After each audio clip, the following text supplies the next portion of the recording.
सूत्रों से ये बड़ी खबर जो सामने आई है, अटैक में हमले में 2 तरह के हथियार का इस्तेमाल किया गया जो आतंकवादियों के पास थे। ये जानकारी सामने आ रही है। 2 अलग अलग तरीके के हथियार इन्होंने लिए हुए थे और इन हथियारों का इस्तेमाल किया, जिसमें AK-47 और M4 असॉल्ट राइफल्स की इन्होंने इसका इस्तेमाल किया। लश्कर कमांडर के इशारे पर यह हमले को अंजाम दिया गया, सूत्रों से यह जानकारी।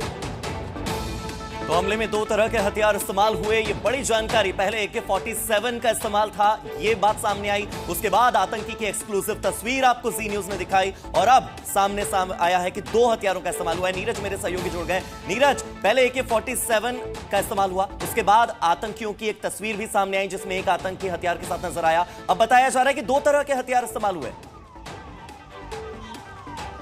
बिल्कुल कहा जा रहा है, जानकारी जो आ रही है 2 तरह के हथियार इस्तेमाल किए गए हैं। लेकिन इस समय की सबसे बड़ी खबर यही है कि उन हथियारों से जो लोग मारे गए थे, जिन लोगों की कल डेथ हुई थी, उनमें करीब 10 ऐसे 100 हैं जो अभी थोड़ी देर पहले, यानी कि ठीक 3 से 4 मिनट पहले यहाँ 10 अलग अलग एम्बुलेंस के जरिए, बाकायदा पुलिस की स्कॉट के जरिए यहाँ पर पुलिस कंट्रोल रूम लाया गया है। जो अंदर हॉस्पिटल है वहाँ पर ले जाया गया, वहाँ रखा जाएगा और यहीं पर थोड़ी देर बाद गृहमंत्री अमित शाह पहुँचेंगे। बिल्कुल कंफर्म खबर है कि गृहमंत्री अमित शाह थोड़ी देर बाद यहीं पहुँचेंगे और उन सभी मृतकों को श्रद्धांजलि देंगे और बाकायदा राजकीय सम्मान के साथ उनको श्रद्धांजलि दी जाएगी। और ये बात सही है, जानकारी जो आ रही है कि 2 अलग अलग तरह के हथियार थे जिनका इस्तेमाल किया गया था लोगों को मारने में, क्योंकि जो बुलेट्स निकले हैं वो भी 2 डिफरेंट साइज के थे। तो साफ तौर पे है कि आतंकियों ने जो वेपन इस्तेमाल किया है वो अलग अलग थे, डिफरेंट थे।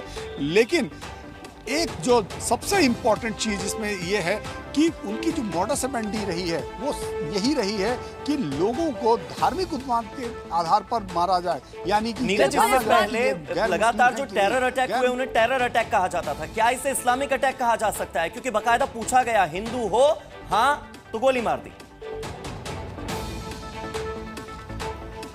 देखिए, ये अपने आप में पहली बार हुआ है, ये अपने आप में पहली अजीब तरह का हमला है। क्योंकि ये क्या साबित करना चाहते हैं, कश्मीर में जो जेनोसाइड 1990 में हुआ था, क्या वही जेनोसाइड एक बार फिर से दोहराने की कोशिश है? क्योंकि पहलगाम जो एक पर्यटन स्थल माना जाता था और वहाँ पर लोग खूब फ्री घूमते थे, जंगलों में सैर करते थे, वहाँ की वादियों का आनंद लेते थे। वहाँ उस समय भी जब यहाँ पर आतंक बहुत चरम पर, सबसे बड़ी बात तो यही है, अब से कुछ दिनों के बाद अमरनाथ यात्रा की शुरुआत होनी है और ऐसे में हिंदुओं को टारगेट करके मारना, दहशत फैलाने के मकसद से इसको अंजाम दिया गया है।